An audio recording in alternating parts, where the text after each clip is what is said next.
Assalamualaikum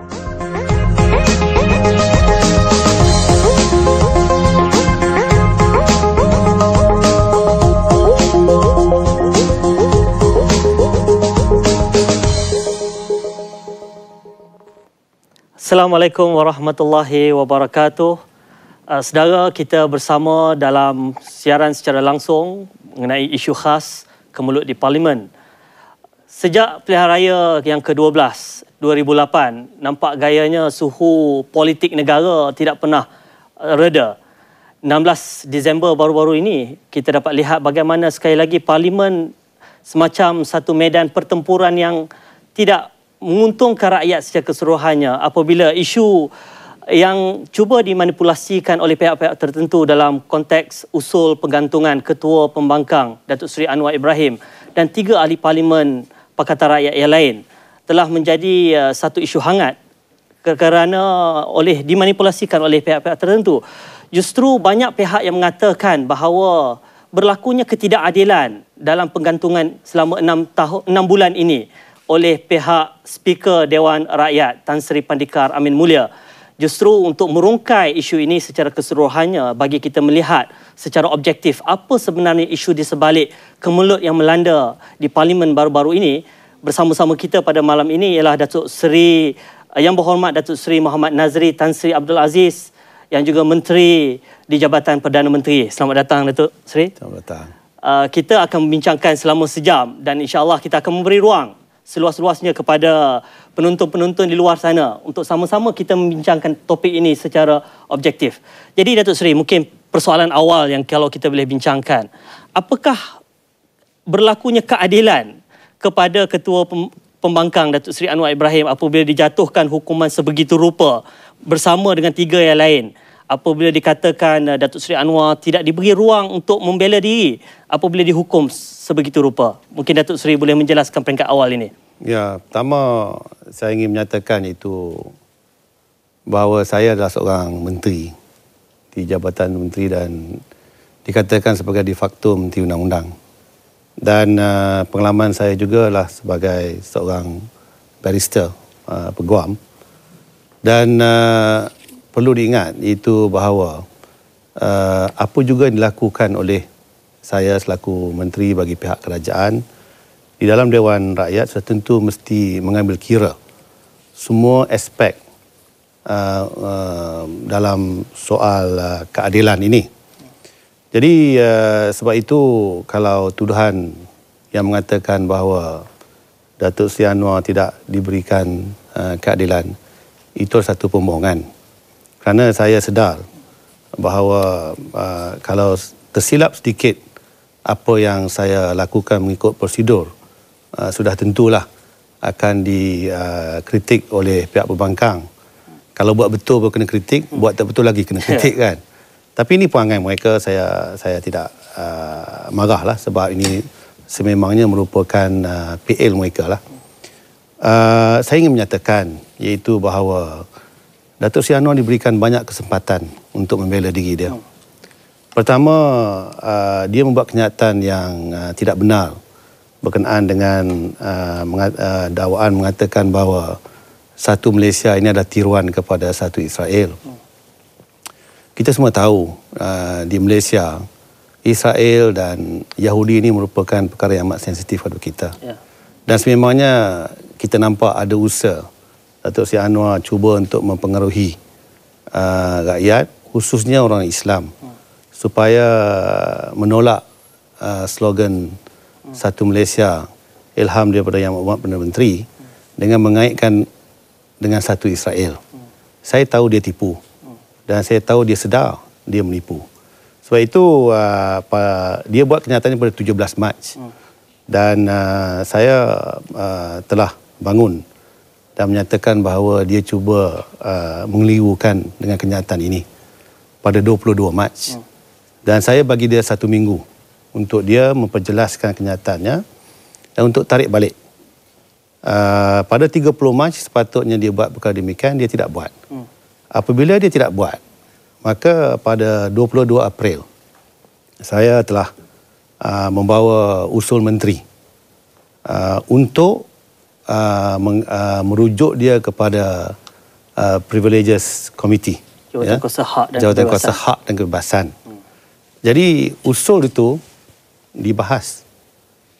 Jadi bermakna bahawa di situ juga sekali lagi dia ada kesempatan untuk bela diri dia. Maksudnya Datuk Seri kata usul untuk membawa dia ke jawatan kuasa itu dibahas. Dibahas. Okey. Dan dia telah pun membahas dengan kuncu-kuncu dia daripada PAS dan DAP lah.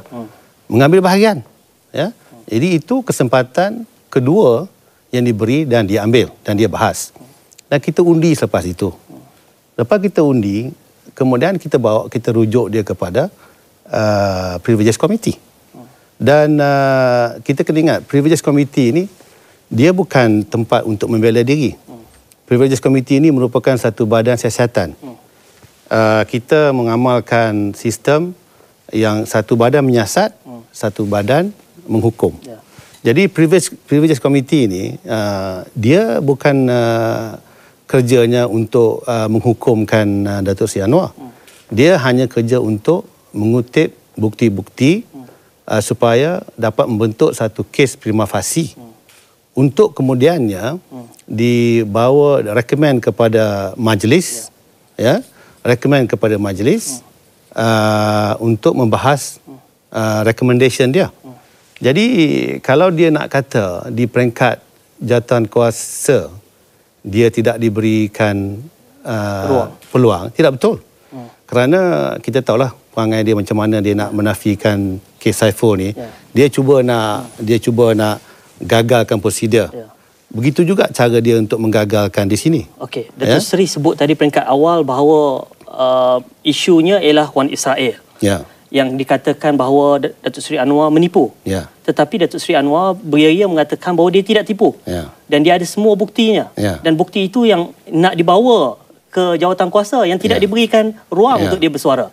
Bukan dia sahaja yang boleh memberi bukti. Orang lain pun boleh beri bukti juga. Tapi kalau dia cuba nak menggagalkan mesyuarat jawatan kuasa itu dengan membangkit berbagai-bagai perkara. Pertamanya nak bawa peguam.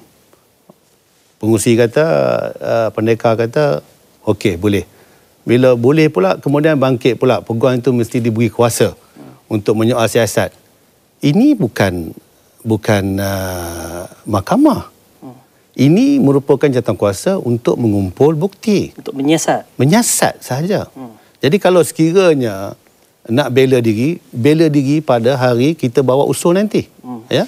Jadi dan walaupun begitu, saya dimaklumkan daripada verbatim report jawatan kuasa, dia diberikan banyak peluang. Panggil mesyuarat, dia gagalkan. Panggil mesyuarat, ada sahaja perkara yang dia gagal. Seperti jugalah dia buat kes dengan kes Saiful ni. Dia cuba nak menggagalkan perbicaraan dengan membangkit berbagai-bagai isu. Di sini juga dia cuba nak buat. Tapi akhirnya setelah dia cuba nak menggagal, dan kita juga mempunyai surat daripada APCO yang mengatakan, ini APCO sendiri menafikan bahawa tidak ada kena-mengena dia dengan Israel. Dan dia bukan menasihat Perdana Menteri bahawa satu Malaysia itu nasihat mereka. Tidak. Satu Malaysia itu Perdana Menteri lebih awal lagi. Ya. Jadi di sini jelas dah ada prima facie. Apa bukti yang Anwar ada? Kalau ada sekalipun, bawa lah dalam majlis pada 16 Disember. Jadi apabila dia tidak memberi kerjasama di dalam, maknanya adanya prima facie untuk membawa usul itu ke Parlimen pada 16 Disember. Pada 16 Disember. Sebab itu jawatan kuasa membuat keputusan bahawa ada kes prima facie dalam hal ini, dan dia recommend supaya dibawa usul pada 16 Disember, hari terakhir, usul menteri saya yang bawa untuk membahas perkara ini dan recommend supaya Datuk Seri Anwar dikenakan hukuman pergantungan 6 bulan. Jadi di situ sekali lagi, sebenarnya kalau saya dibenarkan untuk bentang awal lagi, dia diberikan kesempatan untuk membela diri dia. Tapi apa yang digambarkan ialah dalam 16 Disember itu, usul itu dibahas tanpa, usul itu diluluskan tanpa dibahaskan. Mana ruang tu seolah-olah tidak diberikan. dan berlaku semacam konspirasi terutama di antara Datuk Seri Nazri dengan speaker untuk menafikan perbahasan itu dijalankan, dan ini ditonjolkan di blog-blog. Saya rasa konspirasi itu konspirasi mereka cuba untuk nak menggagalkan saya membuat usul pada hari itu, dan usul itu sebenarnya dalam order paper, course paper kita. Agenda 1, agenda 2, usul pertama usul nak kenakan Datuk Seri Anwar 6 bulan dan kapal asing dicela.